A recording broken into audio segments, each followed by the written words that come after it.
ओम गंग गणपते नमः। आप सभी का मेरे चैनल पर बहुत बहुत स्वागत है। इस वीडियो में हम जानेंगे कि पाप मोचनी एकादशी कब है, सही तारीख, शुभ मुहूर्त, पाप मोचनी एकादशी का महत्व और पाप मोचनी एकादशी व्रत कथा सुनेंगे।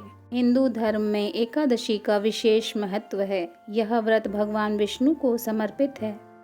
मान्यता है कि जो व्यक्ति इस दिन व्रत रखकर भगवान विष्णु और माता लक्ष्मी जी की पूजा अर्चना करता है, उसकी सभी मनोकामनाएं पूर्ण होती हैं। साथ ही जीवन में सुख समृद्धि का वास बना रहता है। इस दिन व्रत रखने से व्यक्ति को सभी पापों से मुक्ति मिलती है। आइए जानते हैं पाप मोचनी एकादशी साल 2024 में कब है और पूजा का शुभ मुहूर्त। साल 2024 में पाप मोचनी एकादशी का व्रत 5 अप्रैल दिन शुक्रवार को रखा जाएगा। पूजा का शुभ मुहूर्त सुबह 6:05 से शुरू होकर सुबह 10:48 तक है। साथ ही आप इस मुहूर्त में पूजा न कर पाएँ तो अभिजीत मुहूर्त में भी पूजा कर सकते हैं, जो कि सुबह 11:58 से लेकर दोपहर 12:48 तक रहेगा। अभिजीत मुहूर्त का ज्योतिष में विशेष महत्व है। मान्यता है जो व्यक्ति इस मुहूर्त में पूजा अर्चना करता है उसे 2 गुना फल प्राप्त होता है। पारण का समय। पाप मोचनी एकादशी व्रत का पारण 6 अप्रैल को सुबह 6:14 से लेकर सुबह 8:44 तक है। पाप मोचनी एकादशी का महत्व। इस व्रत को जो भी व्यक्ति रखता है उसको सुख समृद्धि की प्राप्ति होती है। साथ ही भगवान विष्णु और माँ लक्ष्मी जी का आशीर्वाद प्राप्त होता है। पाप मोचनी शब्द 2 शब्दों से मिलकर बना है, पाप और मोचनी। इसका अर्थ है पाप को समाप्त करने वाला। इसलिए इस एकादशी का व्रत रखने से व्यक्ति को सभी पापों से मुक्ति मिलती है। साथ ही भगवान विष्णु और माता लक्ष्मी जी की कृपा से जीवन के हर मोड़ पर सफलता प्राप्त होती है। पूजा विधि। सुबह उठकर स्नान आदि से निवृत्त हो जाएं। घर के मंदिर की सफाई कर दीपक प्रज्वलित करें। भगवान विष्णु जी का गंगा जल से अभिषेक करें। भगवान विष्णु जी को पुष्प और तुलसी दल अर्पित करें। अगर संभव हो तो इस दिन व्रत भी रखें। भगवान की आरती करें। भगवान को भोग लगाएं। इस बात का विशेष ध्यान रखें कि भगवान को सिर्फ सात्विक चीज़ों का ही भोग लगाया जाता है। भगवान विष्णु जी के भोग में तुलसी को जरूर शामिल करें। ऐसा माना जाता है कि बिना तुलसी के भगवान विष्णु जी भोग ग्रहण नहीं करते हैं। इस पावन दिन भगवान विष्णु जी के साथ ही माता लक्ष्मी जी की भी पूजा करें। इस दिन भगवान का अधिक से अधिक ध्यान करें। आइए सुनते हैं पाप मोचनी एकादशी व्रत कथा। युधिष्ठिर ने भगवान श्री कृष्ण जी से कहा, हे मधुसूदन, आपने फागुन मास के शुक्ल पक्ष की एकादशी अर्थात आमलकी एकादशी के बारे में विस्तार पूर्वक बतलाया।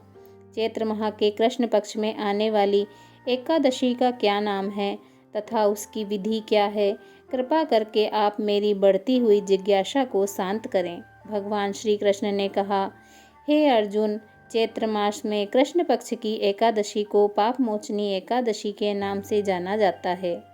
एक बार की बात है, पृथ्वीपति राजा मानधाता ने लोमश ऋषि से यही प्रश्न किया था जो तुमने मुझसे किया है।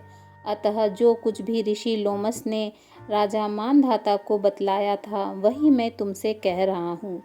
राजा मानधाता ने धर्म के गुणतम रहस्यों के ज्ञाता महर्षि लोमश से पूछा, हे ऋषि श्रेष्ठ, मनुष्य के पापों का मोचन किस प्रकार संभव है?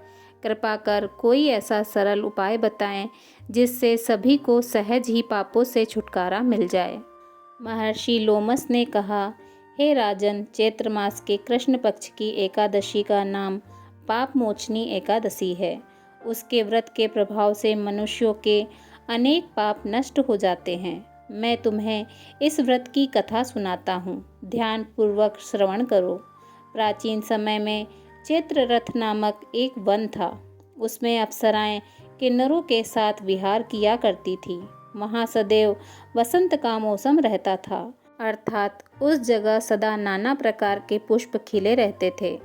कभी गंधर्व कन्याएं विहार किया करती थी, कभी देवेंद्र अन्य देवताओं के साथ क्रीड़ा किया करते थे। उसी वन में मेधावी नाम के एक ऋषि भी तपस्या में लीन रहते थे। वे शिव भक्त थे। एक दिन मंजू घोष नामक एक अप्सरा ने उनको मोहित कर उनकी निकटता का लाभ उठाने की चेष्टा की। इसलिए वह कुछ दूरी पर बैठ वीणा बजाकर मधुर स्वर में गाने लगी। उसी समय शिव भक्त महर्षि मेधावी को कामदेव भी जीतने का प्रयास करने लगे। कामदेव ने उस सुंदर अप्सरा के भ्रू का धनुष बनाया, कटाक्ष को उसकी प्रत्यंचा बनाई और उसके नेत्रों को मंजू घोषा अप्सरा का सेनापति बनाया। इस तरह कामदेव अपने शत्रु भक्त को जीतने को तैयार हुआ। उस समय महर्षि मेधावी भी युवावस्था में थे और काफ़ी हष्ट-पुष्ट थे। उन्होंने यज्ञोपवीत तथा दंड धारण कर रखा था। वे दूसरे कामदेव के समान प्रतीत हो रहे थे। उस मुनि को देखकर कामदेव के वश में हुई मंजू घोषा ने धीरे धीरे मधुर वाणी से वीणा पर गायन शुरू किया, तो महर्षि मेधावी भी मंजू घोषा के मधुर गाने पर तथा उसके सौंदर्य पर मोहित हो गए। वह अप्सरा मेधावी मुनि को कामदेव से पीड़ित जानकर उनसे आलिंगन करने लगी। महर्षि मेधावी उसके सौंदर्य पर मोहित होकर शिव रहस्य को भूल गए और काम के वशीभूत होकर उसके साथ रमण करने लगे। काम के वशीभूत होने के कारण मुनि को उस समय दिन रात का भी कुछ ज्ञान न रहा और काफ़ी समय तक वे रमण करते रहे। तदुपरांत मंजू घोषा उस मुनि से बोली, हे ऋषिवर, अब मुझे बहुत समय हो गया है, अतः स्वर्ग जाने की आज्ञा दीजिए। अप्सरा की बात सुनकर ऋषि ने कहा, हे मोहिनी, संध्या को तो आई हो, प्रातःकाल होने पर चली जाना। ऋषि के ऐसे वचनों को सुनकर अप्सरा उनके साथ रमण करने लगी। इसी प्रकार दोनों ने साथ साथ बहुत समय बिताया। मंजू घोषा ने एक दिन ऋषि से कहा, हे विप्र, अब आप मुझे स्वर्ग जाने की आज्ञा दीजिए। मुनि ने इस बार भी वही कहा, हे रूपसी, अभी ज़्यादा समय व्यतीत नहीं हुआ है, कुछ समय और ठहरो। मुनि की बात सुन अप्सरा ने कहा, हे ऋषिवर, आपकी रात तो बहुत लंबी है। आप स्वयं ही सोचिए कि मुझे आपके पास आए कितना समय हो गया। अब और ज़्यादा समय तक ठहरना क्या उचित है?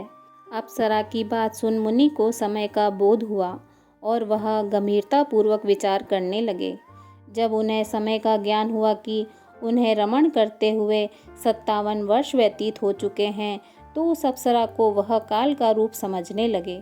इतना ज़्यादा समय भोग विलास में व्यर्थ चला जाने पर उन्हें बड़ा क्रोध आया। अब वह भयंकर क्रोध में जलते हुए उस तप का नाश करने वाली अप्सरा की तरफ भ्रकुटी तान कर देखने लगे। क्रोध से उनके अधर कांपने लगे और इंद्रियां बेकाबू होने लगी। क्रोध से थरथराते स्वर में मुनि ने उस अप्सरा से कहा, मेरे तप को नष्ट करने वाली दुष्टा, तू महापापिनी और बहुत ही दुराचारिणी है। तुझ पर धिक्कार है। अब तू मेरे श्राप से पिशाचिनी बन जा। मुनि के क्रोधयुक्त श्राप से वह अप्सरा पिशाचिनी बन गई।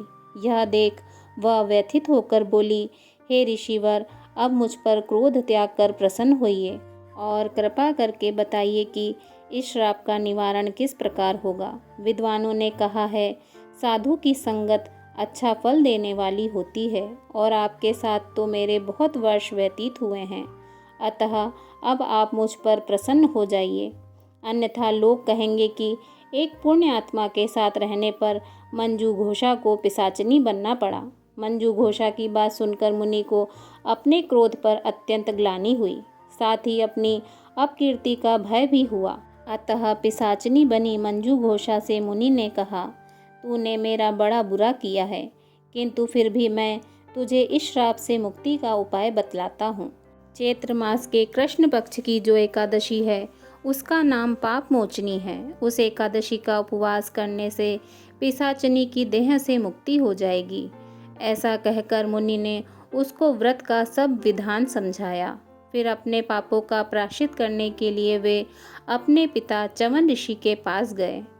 च्यवन ऋषि ने अपने पुत्र मेधावी को देखकर कहा, हे पुत्र, ऐसा क्या किया तूने कि तेरे सभी तप नष्ट हो गए हैं?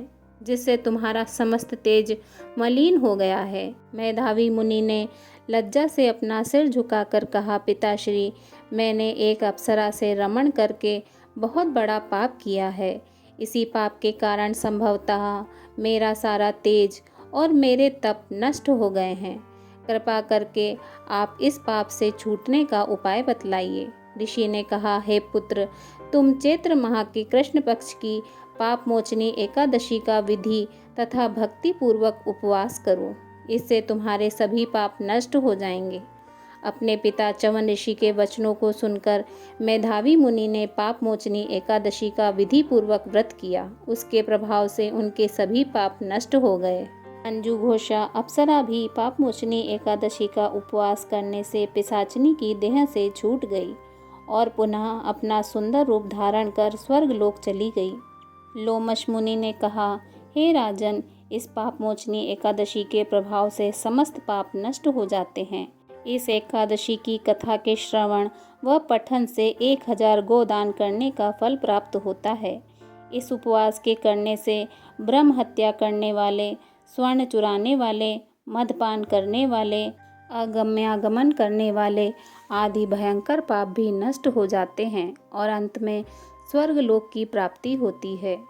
बोलिए विष्णु भगवान की जय। माता लक्ष्मी जी की जय। ओम नारायणाय विद्महे वासुदेवाय धीमहि तन्नो विष्णु प्रचोदयात्। ओम नमो भगवते वासुदेवाय।